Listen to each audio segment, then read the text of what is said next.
पाबंदियां लगाई गई हैं नेशनल डिफेंस कॉम्प्लेक्स और दूसरी जो एंटिटीज़ हैं, उसका कोई जवाब नहीं है। पाकिस्तान कतई तौर पर कोई ऐसा इरादा नहीं रखता जहां पर हमारा जो न्यूक्लियर जो सिस्टम है वो एग्रेसिव हो। It's a program to defend Pakistan. खुदा न खास्ता पाकिस्तान के खिलाफ कोई अगर एग्रेशन होता है, हमारा सिर्फ और सिर्फ डिटरेंस के तौर पर हम इसको अपना दिफा करेंगे।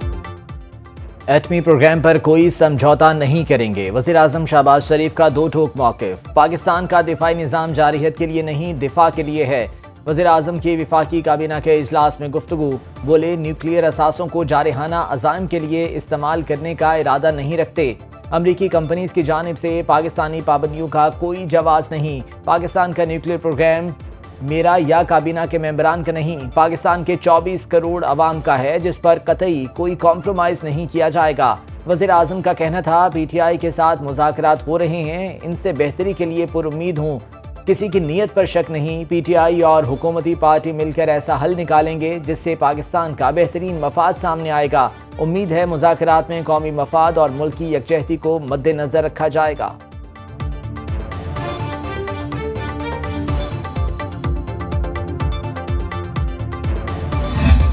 ये वो चैलेंजेस हैं जो कि इस वक्त उसका हमें सामना है, लेकिन इंशाअल्लाह मुझे अल्लाह ताला के फज़ल व करम से यकीन कामिल है कि हम इंशाअल्लाह मिलकर इस नासूर का ख़ात्मा करेंगे, दहशतगर्दी का ख़ात्मा करेंगे। जो कुर्बानियाँ दी जा रही हैं वो रायगा नहीं जाएंगी। हुकूमत दहशतगर्दी को जड़ से उखाड़ने के लिए पुरज़्म। दहशतगर्दी के मुकम्मल खात्मे तक तरक्की के असरात कौम तक नहीं पहुँच सकते। वज़ीर आज़म शहबाज शरीफ की विफाकी काबीना के इजलास में गुफ्तगू। जब तक दहशतगर्दों को खत्म नहीं कर लेते हम चैन से नहीं बैठेंगे। हर किस्म की दहशतगर्दी को खत्म करेंगे। चंद रोज कबल 17 जवानों की शहादत हुई। पाक फौज के जवान मुल्क और कौम के लिए अपनी जानें कुर्बान कर रहे हैं। इंशाअल्लाह बहुत जल्द दहशतगर्दी के नासूर को खत्म कर लेंगे। सिक्योरिटी फोर्सेस की कुर्बानियों पर फोर्सेस को खिराज तहसीन पेश करते हैं।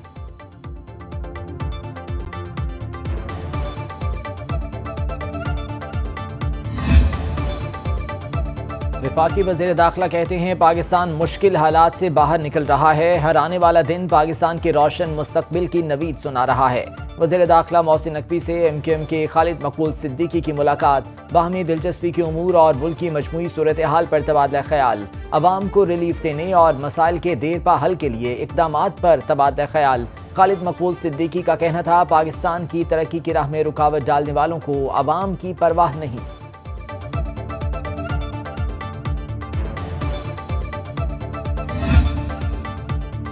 तब्दीली आने वाली है, सितारे हरकत में आ गए हैं। मुज़ाकरात में किसी को होना चाहिए था, वो जमानत कराने में मसरूफ था। PTI रहनुमा आरिफ अलवी और अपोजिशन लीडर उमर अयूब की मीडिया से गुफ्तगू। आरिफ अलवी का कहना था, हमारा सारा वक्त जमानतें कराने में लग जाता है। करप्शन माफिया मुतहरिक है, गरीब के पास खाने को कुछ नहीं। उमर अयूब बोले, पाकिस्तान में 1 रुपए की बैरूनी सरमायाकारी नहीं आई। जमहूरियत और आइन को तबाह कर दिया गया। 6 मुकदमात में जमानत मिली, 2 में अभी बाकी है। मुज़ाकरात में हमने अपने मुतालिबात पेश कर दिए।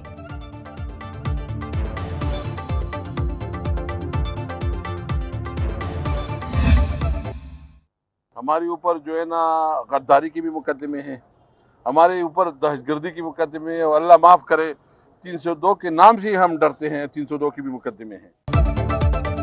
PTI का मिलिट्री कोर्ट से मुतालिक सुप्रीम कोर्ट के फैसले पर तहफ़्फ़ुज़ात का इजहार। रहनुमा PTI असद कैसर कहते हैं, सुप्रीम कोर्ट के फैसले पर मायूसी हुई। PTI पर मुकदमात को अवाम सियासी इंतकाम समझ रहे हैं। मुज़ाकरात में हमने हुकूमत के सामने अपना मौक़िफ़ रखा है। हुक्मरान इख्तियारात का गलत इस्तेमाल कर रहे हैं। आइन हमें पुरअमन एहतजाज का हक देता है। बानी PTI मुल्क के मकबूल तरीन लीडर हैं, उन पर बनाए गए तमाम मुकदमात गलत हैं।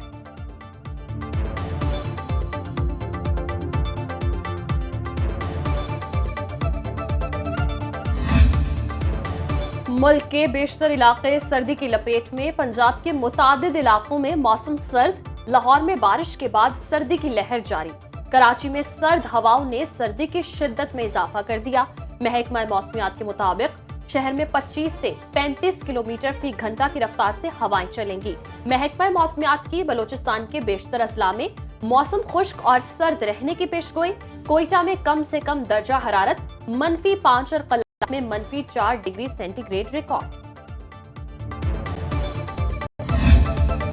ملکہ کوہسار مری نے سفید چادر اوڑھ لی، کئی گھنٹوں سے جاری برفباری نے وادی کے حسن کو چار چاند لگا دیے۔ ایبٹ آباد اور گلیات میں بھی برفباری نے موسم یخبستہ کر دیا۔ اسکردو میں برفباری کے بعد پارہ -7 تک گر گیا۔ کاغان میں سکھی کناری ڈیم اور آبشار کا پانی جم گیا۔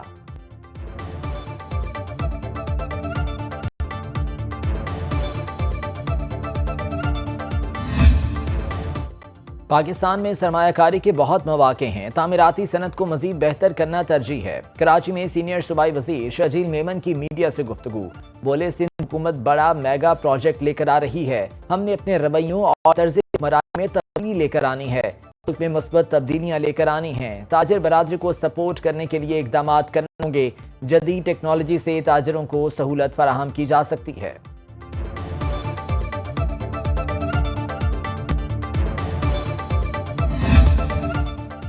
پاکستان سٹاک مارکیٹ میں مندی کا رجحان، 100 انڈیکس میں 950 پوائنٹس کی کمی، انڈیکس کی 1,12,974 پوائنٹس پر ٹریڈنگ۔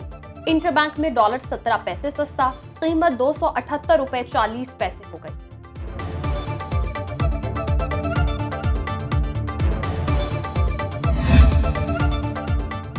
پاکستانی دنیا میں سب سے زیادہ پرانے کپڑے استعمال کرنے والے شہری بن گئے۔ پرانے کپڑے درآمد کرنے والے ملکوں میں پاکستان کا پہلا نمبر۔ رپورٹ کے مطابق پاکستانی شہری ہر سال 150 ارب روپے کے پرانے کپڑے خریدتے ہیں۔ پاکستان میں پرانے کپڑوں کی سب سے زیادہ کھپت لاہور، کراچی، راولپنڈی اور پشاور میں ہوتی ہے۔ پرانے کپڑے درآمد کرنے میں بھارت دوسرے نمبر پر، چلی کا تیسرا اور گوئٹے مالا کا چوتھا نمبر۔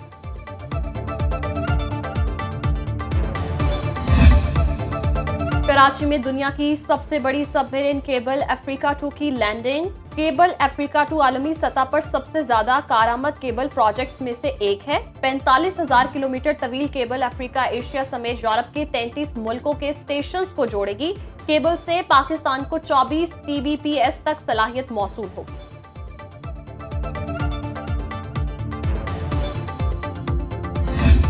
دنیا کی زندگی معزز خواتین و حضرات ایک امتحان ہے، اس کی صبح و شام اندازہ نہیں کیا جا سکتا کہ صبح کیا پیش آئے گا، اور صبح ہو چکی ہے تو شام کا ماجرا کیا ہوگا، یہ ممکن نہیں رہتا۔ اس لیے کہ جو کچھ آ رہا ہے، جو کچھ ہو رہا ہے، کوئی نہیں جانتا، اللہ کریم جانتا۔ دنیا ایک امتحان، حالات کی معلومات صرف اللہ کو ہے۔ شیخ سلسلہ نقشبندیہ اویسیہ اور سربراہ تنظیم الاخوان پاکستان حضرت امیر عبدالقدیر اعوان کا حیدرآباد میں بعثت رحمت عالم صلی اللہ علیہ وآلہ وسلم کانفرنس سے خطاب، فرمایا راہ کو اختیار کرنے کا ادراک اللہ نے دیا۔ کانفرنس میں آمد پر شیخ سلسلہ نقشبندیہ اویسیہ اور سربراہ تنظیم الاخوان پاکستان حضرت امیر عبدالقدیر اعوان کا شاندار استقبال کیا گیا، حاضرین نے گل پاشی کی۔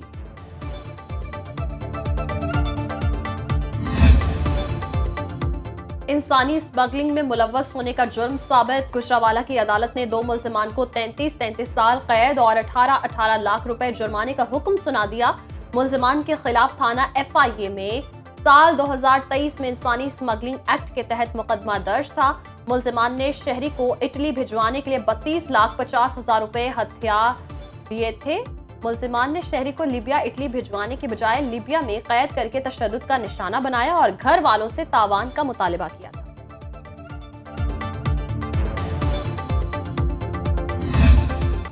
پاکستان میں پولیو کا ایک اور کیس سامنے آ گیا۔ بلوچستان کے ضلع قلعہ عبداللہ میں 1.5 سال کا بچہ پولیو سے متاثر، حکام کے مطابق مریضوں کی تعداد 65 ہو گئی۔ بلوچستان میں پولیو سے متاثر ہونے والے بچوں کی تعداد 27 تک جا پہنچی۔